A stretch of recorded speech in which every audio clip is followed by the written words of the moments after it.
తెలంగాణ ముఖ్యమంత్రి రేవంత్ రెడ్డి గురువుకు సన్నిహితమైన పత్రిక ఏది? ఈ పత్రికను ఆధారంగా చేసుకొని రేవంత్ రెడ్డి తన సొంత కేబినెట్ లోని సీనియర్ మంత్రుల్ని టార్గెట్ చేస్తున్నారా? వాళ్ళ వ్యక్తిత్వ హననాల్ని పాడు చేసేలాగా నిజంగా రేవంత్ రెడ్డి ఆ పత్రిక ద్వారా కథనాలు, స్టోరీలు, వార్తలు రాయిస్తూ ఉన్నారా? ఇప్పుడు తెలంగాణలో ఇది పెద్ద చర్చ నడుస్తోంది. దీనికంటే ముందు ఒక ఫోటో ఇప్పుడు తెలంగాణ సీఎం రేవంత్ రెడ్డికి పెద్ద ఎంబరాసింగ్ గా మారిపోయింది. దాన్ని తెలంగాణలో ప్రతిపక్షం కూడా చాలా బాగా వాడుకుంటుంది. ఒక విధంగా ఆత్మగౌరవానికి సంబంధించిన ఇష్యూగా దీన్ని ప్రాజెక్ట్ చేసే పరిస్థితి వచ్చారు. శనివారం ఢిల్లీ వెళ్లారు తెలంగాణ ముఖ్యమంత్రి రేవంత్ రెడ్డి. అక్కడ Congress MP, AICC general secretary KC వేణుగోపాల్ని కలిశారు. అక్కడ ఇన్ఛార్జ్ మీనాక్షి నటరాజన్ కూడా ఉన్నారు. అయితే ఆ ఫోటోలో కేసీ వేణుగోపాల్ కూర్చున్న విధానం, రేవంత్ రెడ్డి కూర్చున్న విధానం, మొత్తం ఆ ఫోటో చూడంగానే కలుగుతున్న ఒక ఇంప్రెషన్ కారణంగా రేవంత్ రెడ్డికి ఇబ్బందికరంగా మారిపోయింది. బీఆర్ఎస్ అయితే ఆరోపిస్తోంది, ఇది రేవంత్ రెడ్డి పరిస్థితి, ఇది తెలంగాణ ముఖ్యమంత్రికి ఢిల్లీలో ఉన్న మర్యాద, ఇది కాంగ్రెస్ అధినాయకత్వం ఒక ముఖ్యమంత్రికి ఇస్తున్న గౌరవం, ఇది ఆత్మగౌరవానికి సంబంధించిన ఇష్యూ అంటూ మాట్లాడుతున్నారు.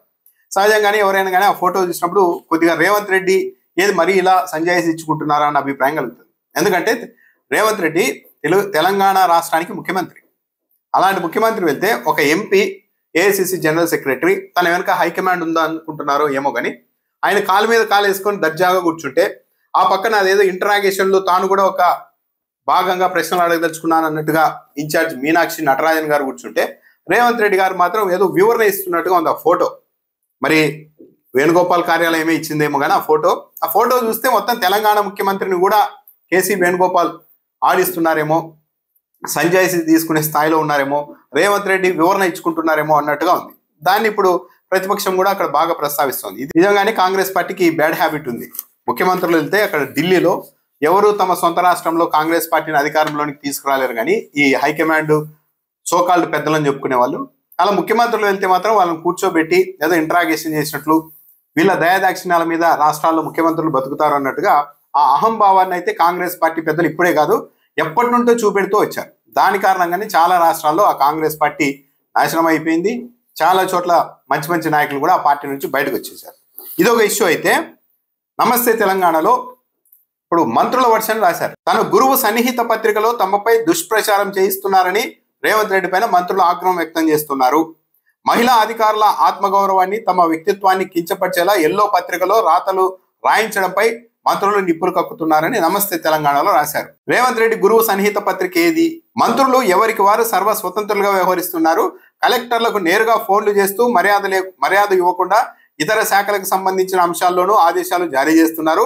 కొంతమంది మంత్రులు మహిళా అధికారులను ఇళ్లకు పిలిపించుకుంటున్నారు. రాష్ట్రానికి ఒక్కరే ముఖ్యమంత్రి ఉంటారన్న వాస్తవాన్ని విస్మరించి ఎవరికి వారు ముఖ్యమంత్రులుగా భావించుకుంటున్నారు అని ఆ పత్రికలో రాశారని మంత్రులు ఆగ్రహం వ్యక్తం చేస్తున్నారట. ఈ వ్యాఖ్యలు రాసింది అయితే నిన్న ఆంధ్రజ్యోతి ఎండి వేమూరి రాధాకృష్ణ గారు తన వీకెండ్ కామెంట్ లో రాశారు. రాధాకృష్ణ తన వీకెండ్ కామెంట్ లో మొత్తం రేవంత్ రెడ్డిని వెనకేసుకొచ్చేలాగా రేవంత్ రెడ్డి చాలా కష్టపడిపోయారు అన్నట్టుగానే చెప్తూనే మంత్రులే ఇష్టానుసారం మాట్లాడుతున్నారని రాయడంతో పాటు ఈ వ్యాఖ్య అయితే అభ్యంతరకరమే. కొందరు మంత్రులు మహిళా అధికారులను ఇళ్లకు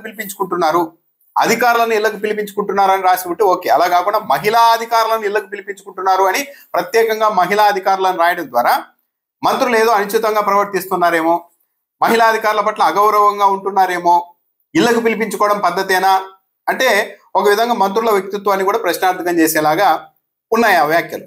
దానిపైన కూడా మంత్రులు ఆగ్రహం వ్యక్తం చేస్తున్నారు. ఇదంతా రేవంత్ రెడ్డి రాయిస్తున్నారు తన గురువు గారి సన్నిహిత పత్రికలు అని ఆందోళన, ఆగ్రహం వ్యక్తం చేస్తున్నారని రాశారు. రేవంత్ రెడ్డి స్వయం కృతాపరాధంతో పోగొట్టుకున్న ఇమేజ్ ను ఎల్లో మీడియా పెయిడ్ ఆర్టికల్స్ లో దేవులాడుకుంటున్నారు.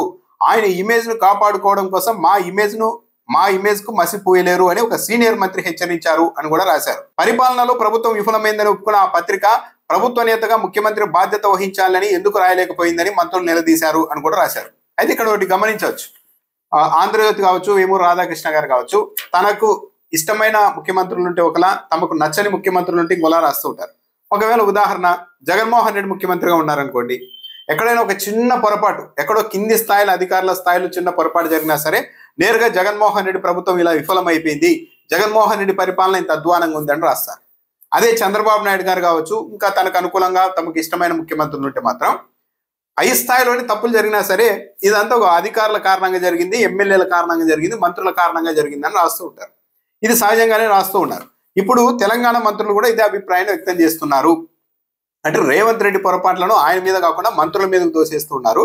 ప్రభుత్వం విఫలమైనప్పుడు ఆ ప్రభుత్వానికి అధినేతగా ఉన్న ముఖ్యమంత్రి బాధ్యత వహించాలి కదా, ఆయన బాధ్యత వహించాలని మాత్రం ఈ పత్రిక ఎందుకు రాయడం లేదు అని తెలంగాణ మంత్రులే ప్రశ్నిస్తున్నారు అని రాశారు. నమస్తే తెలంగాణలో మంత్రి కొండా సురేఖ కూతురు ఆరోపణలు కేవలం దూషణలు కాదని, మంత్రుల మధ్య టెండర్ల పంచాయతీ, ముఖ్యమంత్రి సోదరుల భూదందాల గురించి చెప్పిన నిజాలని, ముఖ్యమంత్రి తన నిజాయితీని నిరూపించుకునేందుకు సుస్మిత చేసిన ఆరోపణల మీద విచారణ జరిపించాలని ఎందుకు రాయలేదు? అంటే రాధాకృష్ణ రాయొచ్చు కదా, ఆమె చేసింది ఆరోపణలు దూషణలు కాదు, భూదందాల గురించి చెప్పారు కాబట్టి దాని మీద విచారణ జరిపించాలని రాధాకృష్ణ రాయొచ్చు కదా అని మంత్రులు ప్రశ్నిస్తున్నారని నమస్తే తెలంగాణ రాస్తోంది. సుస్మిత చెప్పిన నిజాలు బయటపడితే, సురేఖను మంత్రివర్గం నుంచి తొలగిస్తే ప్రభుత్వంలోని పెద్ద తలకాయల బండారం మొత్తం బయటపడుతుందని బాబు బంటూ భయపడ్డారా అని పలువురు కాంగ్రెస్ సీనియర్లు నిలదీశారు అని కూడా రాశారు. అంటే రేవంత్ రెడ్డి తెలుగుదేశం పార్టీకి అనుకూలమని పేరున్న ఎల్లో పత్రికల్ని అడ్డం పెట్టుకొని తనకు అనుకూలంగా రాయించుకుంటూ మంత్రుల్ని మొత్తం నిందించేలా, మంత్రుల వ్యక్తిత్వాన్ని, ఇమేజ్ ని దెబ్బతీసేలా రాస్తూ ఉన్నారు, కథనాలు రాయించుకుంటున్నారు అన్నది తెలంగాణ మంత్రుల ఆందోళన, ఆగ్రహంగా చెప్తున్నారు. నిజానికి రేవంత్ రెడ్డి వ్యవహార శైలిపైన ఇటీవల పెద్ద చర్చ నడుస్తుంది. రేవంత్ రెడ్డి మరీ ముఖ్యంగా ఎక్కువ ఎన్డీఏలో భాగస్వామిగా ఉన్న పక్షాలకు సంబంధించిన ఎమ్మెల్యేలు, అంటే తెలుగుదేశం పార్టీ ఎమ్మెల్యేలను ఇళ్ళకు పిలిపించుకోవడాలు, వాళ్ళతో దీపావళి సంబరాలు చేసుకోవడము, అలాగే కేంద్ర మంత్రులు ఎన్డీఏలో మంత్రులుగా ఉన్న వారి కుటుంబాల్లో జరిగే ఫంక్షన్లకు ప్రత్యేకంగా వెళ్ళడం, ఎక్కువగా తెలుగుదేశం పార్టీ బీజేపీ నాయకులతోనే ఆయన పాల్గొంటుండడం, వీటిపైన కూడా కాంగ్రెస్ లో పెద్ద ఎత్తున చర్చ నడుస్తుంది. రేవంత్ రెడ్డి పేరుకు కాంగ్రెస్ ముఖ్యమంత్రిగా ఉన్నారు కానీ బీజేపీతో కలిసి ఉన్న పార్టీలతో, ఆ పార్టీల నాయకులతో ఇంత సన్నిహితంగా ఎలా ఉండగలుగుతున్నారు అన్న ప్రశ్న కూడా కాంగ్రెస్ పార్టీలో చాలా మంది నుండి వస్తోంది అది ఇటీవల.